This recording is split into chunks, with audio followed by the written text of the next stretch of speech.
అనంతపురం జిల్లా కళ్యాణదుర్గం మున్సిపాలిటీ పరిధిలోని దొడగట్టకు చెందిన వార్డు కౌన్సిలర్లు టీడీపీలో చేరారు. వారు వైసీపీకి గుడ్ బై చెప్పి సైకిల్ ఎక్కారు. 5 ఏళ్ల పాలనలో జగన్ ఆధ్వర్యంలో అభివృద్ధి జరగలేదన్నారు. అది కేవలం చంద్రబాబుతోనే సాధ్యమన్నారు. అందుకే టీడీపీలో చేరుతున్నట్లు తెలిపారు. వారు కళ్యాణదుర్గం ఎమ్మెల్యే ఉమ్మడి అభ్యర్థి అమిలినేని సురేంద్రబాబు సమక్షంలో టీడీపీలో చేరారు. చంద్రబాబు నాయుడు గారి నాయకత్వం, చంద్రబాబు నాయుడు గారి నాయకత్వం.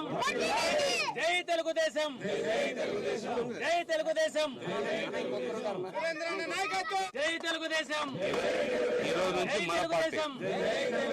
చంద్రబాబు నాయుడు గారి నాయకత్వం, చంద్రబాబు నాయుడు గారి నాయకత్వం, చంద్రబాబు నాయుడు గారి నాయకత్వం.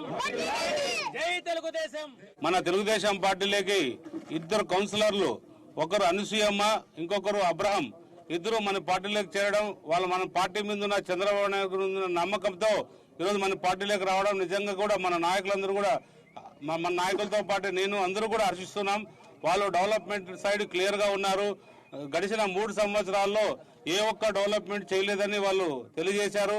ఖచ్చితంగా మన ప్రభుత్వం వచ్చిన తర్వాత ఈ మున్సిపాలిటీని ఎలా తీర్చిదిద్దుకోవాలో అందరి సమక్షంలో ఒక సమావేశం ఏర్పాటు చేసి అన్ని కూడా మనం ఎంతో అద్భుతంగా మన మున్సిపాలిటీని చేసుకోవచ్చు. అలాగే వాళ్ళు కొన్ని సమస్యలు అడిగారు. దొడగట్లో ఒక డ్రైనేజ్ సిస్టమ్ లేదని, రోడ్లు లేవని, ఇంట్లోకి నీళ్లు వస్తున్నాయని, అవి కూడా అన్ని కూడా సకాలంలో అన్ని పూర్తి చేసి వాళ్ళకు కూడా ఇబ్బందులు లేకుండా చేస్తారని తెలియజేస్తున్నా.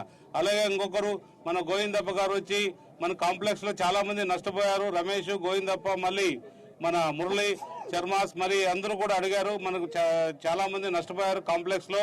వాళ్ళందరికీ కూడా సదుపాయం చేయాలని అడిగారు. ఖచ్చితంగా వాళ్ళందరికీ కూడా మంచి సదుపాయం చేసి అదే కాంప్లెక్స్ లో వాళ్ళందరికీ కూడా రూమ్లు ఇచ్చే ఏర్పాటు చేసి మంచి కాంప్లెక్స్ నిర్మిస్తానని మీ అందరి ముందు